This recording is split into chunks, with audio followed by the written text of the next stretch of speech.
Good morning. எல்லாருக்கும் இனிய காலை வணக்கம். Happy Sunday and happy mother's day. செம்மையா இருக்கு இல்லையா? அந்த ஹாப்பி மதர்ஸ் டேன்னு சொல்லும் பொழுது அப்படியே வைப் ஒரு மாதிரி இருக்குல்ல, நிறைய மெமரிஸ் நமக்கு இன்னைக்கு வரும். இந்த வீடியோ கரெக்டாக ஆரம்பிக்க முன்னாடி ஒரு 5 செகண்ட் எடுத்துக்கோங்க. அம்மான்னு நீங்கள் ஒரு நம்பர் சேவ் பண்ணது இருக்கா? இருந்தால் ஒரே ஒரு நிமிஷம் ரீகலெக்ட் பண்ணி பாருங்கள். நீங்கள் லாஸ்ட்டாக உங்கள் அம்மாவுக்கு எப்போ ஐ லவ் யூ அம்மா அப்படின்னு சொல்லியிருக்கீங்கன்னு யோசிச்சு பாருங்கள். நம்ம வாழ்க்கையில் நம்மக்கிட்ட எதுவுமே எதிர்பார்க்காம நம்மளுடைய சந்தோஷத்தை மட்டும் பார்த்துக்கிட்டு உயிரோடு இருக்கிற ஒரு உண்மையான உறவு யாருன்னா அது நம்முடைய அம்மா தான்.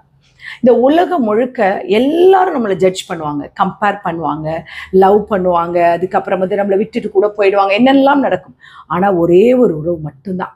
நம்ம என்ன தவறு செஞ்சாலும் சரி, அந்த தவறுகளை கூட மன்னிச்சு அப்படியே ஏற்றுக்கிற, நமக்காகவே வாழ்கிற, நம்ம கண்ணீர் விட்டால் அவங்க அழுது, நம்ம வழிக்காக அவங்க கஷ்டப்பட்டு நம்மளை நல்லா வரணும்னு நினைக்கிற ஒரே ஒரு உள்ளம் யார்? அது நம்முடைய அம்மா தான் இல்லையா? இந்த வீடியோ வந்துட்டு ஆக்சுவலி ஒரு ஸ்டோரி கிடையாது. இது நம்மளுடைய நினைவுகள், நம்முடைய உணர்வுகள் இல்லையா? இந்த வீடியோ முடியும் பொழுது நீங்கள் கண்டிப்பாக ஒரு செகண்டாவது மாறியிருப்பீங்க. அதுக்கு நான் கேரண்டி. உலகத்தில் நிறைய பேர் வந்து நான் உன்னை காதலிக்கிறேன் அப்படியெல்லாம் சொல்லுவாங்க. ஒரே ஒரு உயிர் மட்டும்தான் அது சொல்லாமலே வாழ்க்கை முழுசும் நம்மளை காதலிச்சுட்டே இருக்காங்க, அதாவது நம்மளை நேசிச்சுட்டே இருக்காங்க. அது யார்? நம்முடைய அம்மா இல்லையா?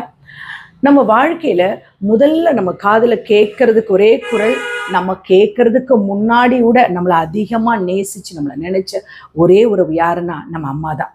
நம்மளுடைய ஒரு சின்ன சிரிப்புக்காக நம்முடைய உடல் கஷ்டங்களெல்லாம் மறந்து நம்ம அழுகைக்கு முழு ஒரு எப்படி சொல்ல நைட்டெல்லாம் முழிச்சு உட்காந்து, அவங்களுக்கு தூக்கம் கிடையாது, அவங்களுக்கு ஓய்வு கிடையாது, ஆனால் நமக்கு மட்டும் சந்தோஷம் மட்டும் கொடுத்தா போதும்னு இருந்தாங்க இல்லையா? நம்ம வளர ஆரம்பித்ததும் அம்மா கொஞ்சம் பின்னாடி போன மாதிரி ஆயிடுறாங்க. ஏன்னா நம்மளுடைய ஃப்ரெண்ட்ஸ், லவ், கெரியர், அப்புறம் என்ன சொல்கிறது, நம்மளுடைய லைஃப் அப்படின்னு பர்சனல் லைஃப் அந்த மாதிரி போனதால் நமக்கு அது முக்கியமாக இருக்குது. அதனால நம்ம வாழ்க்கையில் முக்கியமாக நம்ம கூட இருந்தவங்க பேக்ரவுண்ட் ஆயிடுறாங்க இல்லையா? ஒரு நாள் வாழ்க்கையில் ஒரு கஷ்டங்களோ இல்லை ஏதாவது ஒரு இடையூறுகள் வரும்போது டக்குன்னு ஏதோ ஒரு மிஸ்ஸிங் ஃபீல் ஏதோ ஒன்று வரும்போது டக்குன்னு நமக்கு தோன்ற ஒரே ஒரு உறவு யார்? நமக்கு அழுகெல்லாம் வரும், எடுத்தோடனே நம்ம கால் பண்ணோம்னு நினைக்கிற ஃபர்ஸ்ட் பர்சன் யார்? அது நம்ம ஃப்ரெண்ட்ஸுக்கு கிடையாது, நம்ம லவ்வருக்கு கிடையாது, நம்ம அம்மாவுக்கு தான் கால் பண்ணுவோம் இல்லையா? அவங்க வாழ்க்கையில் நமக்காக எவ்வளோ சாக்ரிஃபைஸ் பண்ணியிருக்காங்க, எவ்வளோ பண்ணியிருக்காங்க அப்படின்றது நமக்கே தெரியும். நமக்காக நம்மளுடைய விருப்பங்களை விட்டுட்டாங்க, அவங்க கனவுகளை விட்டுட்டாங்க, அவங்க ஆசைகளை விட்டுட்டாங்க. ஏன் தெரியுமா? நம்ம நல்லா வாழணும், நம்மளுடைய வாழ்க்கை நல்லா இருக்கணுன்ற ஒரே காரணத்துக்காக. நம்ம இன்னைக்கு எல்லாருமே பிஸி தான், ரொம்ப லேட்டாக பேசுகிறோம்னு சொல்லிட்டு போயிட்டே இருக்கும்.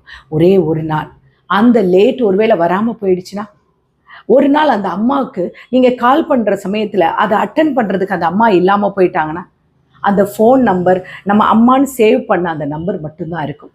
அந்த வாய்ஸ் கண்டிப்பாக நமக்கு கேட்க முடியாமல் போயிடும். அம்மா இருக்கும் பொழுது எப்படி சொல்கிறேன்னா, அவங்களுடைய வேல்யூ நமக்கு புரிஞ்சுக்க கற்றுக்கோங்க. ஒரு தேங்க்ஸ் சொல்ல கற்றுக்கோங்க. ஒரு தடவையாவது அவங்க கிட்ட போய் உட்காந்து ஐ லவ் யூன்னு சொல்லுங்கள். நீங்கள் நல்லா இருக்கீங்களா அம்மான்னு கேளுங்க. பெரிய பெரிய கிஃப்டெல்லாம் கொடுக்க வேண்டாம். நீங்கள் கேட்குற இந்த வார்த்தைகள் தான் அவங்களுடைய உலகம் இருக்கும். நம்மளுடைய பிஸியான வாழ்க்கைக்குள்ளே தான் நம்ம இப்போ வாழ்ந்துட்டுருக்கோம். மீட்டிங் இருக்குது, ஒர்க் இருக்குது, அப்புறம் சொல்லப்போனால் கொஞ்சம் டைம் இருந்தால் நமக்கு ஃப்ரெண்ட்ஸை மீட் பண்ணணும். இப்படி நமக்கு நிறைய விஷயங்கள் இருக்குது. அதுக்குள்ளே நம்ம அம்மா கால் பண்ணால் என்ன சொல்லுவோம்? அம்மா அப்புறமா கூப்பிடட்டுமா அப்படின்னு சொல்லிட்டு நம்ம ரிஜெக்ட் பண்ணிடும். ஆனால் எப்போவுமே அம்மா அப்புறம் வச்சு வாழ்கிற ஒரு உறவு கிடையாது. அவங்களுக்கு நீங்கள் தான் உலகம் இல்லையா? நீங்கள் பேசுகிற இந்த ஒரு 2 செகண்ட் அந்த வார்த்தைகள் தான் அவங்களுக்கு ஒரு நாள் முழுசும் சந்தோஷமாக இருக்கும். ஒரு நாள் அந்த ஃபோன் சைலண்ட் ஆகலாம், அம்மா கால் பண்ண மாட்டாங்க, நம்ம தான் கால் பண்ண வேண்டி வரும். அந்த கால் அட்டன் பண்ண அது சைடில் அந்த குரல் கேட்க, நீ சாப்பிட்டியான்னு கேட்க அந்த சைடில் ஆள் இருக்கணும். அப்போ தான் நமக்கு புரியும் நம்ம வாழ்க்கையில் எவ்வளவு பெரிய இடத்தை அவங்க நமக்காக எடுத்திருக்காங்கன்ட்டு. நம்ம சக்ஸஸ், நம்ம ஹாப்பினஸ், நம்ம ஸ்மைல் எல்லாத்துக்கும் பின்னாடி இருந்த ஒரே ஒரு உறவு, அந்த ஒரே ஒரு மனுஷி யார்? அது அம்மா தான் இல்லையா? அதனால தான் நான் சொல்கிறேன், அம்மான்றது தெய்வத்துக்கு சமமான நம்ம கும்பிடுறோம் இல்லையா? அந்த அம்மா தன்னுடைய என்ன சொல்ல தன்னுடைய உயிரை கொடுத்து நம்மளை இந்த பூமிக்கு கொண்டு வந்த பிறகும் கஷ்டப்பட்டு எப்படி சொல்ல, பாதி நேரம் சாப்பிடாம எத்தனையோ இடங்கள்ல செய்ய முடியாத வேலைகளை செஞ்சு நமக்காக கஷ்டங்களை அனுபவிச்சு பழசு கிடைக்கிற சாப்பாடுகளை கொண்டு தன்னுடைய பிள்ளைகளுக்கு கொடுத்து ஒரு நல்ல துணிமணியோட இல்லாமல் தாம் பிள்ளை நல்ல ட்ரெஸ்ஸோட பெரிய பெரிய ஸ்கூலில் பெரிய காலேஜில் நல்ல போஸ்டிங்கில் இருக்கணும்னு சொல்லி அந்த கஷ்டப்படுற தாய்மார்கள் எத்தனையோ பேர் இருப்பாங்க இல்லையா? இன்னைக்கு அந்த குழந்தைகள்லாம் எவ்வளோ உயர்ந்த இடத்துல இருப்பாங்க. ஆனால் சில சமயம் அந்த குழந்தைகள் அந்த தாயை மறந்துட்டு அவனுடைய சொந்த வாழ்க்கையை பார்த்து போயிடாதீங்க. தயவு செஞ்சு அப்படி பண்ணாதீங்க. அது உங்களுக்கு கேர்ஸ் ஆகிடும். நம்மளை பெற்ற தாய் தகப்பன்னு கனம் பண்ணுறதை மறந்துடாதீங்க. அவங்க 2 பேரும் கடவுள் நமக்கு கொடுத்த நம்ம கண் முன்னாடி இருக்கிற தெய்வங்கள், புரியுதா? தாயும் தகப்பனும். அதை நீங்கள் மறந்துடக்கூடாது.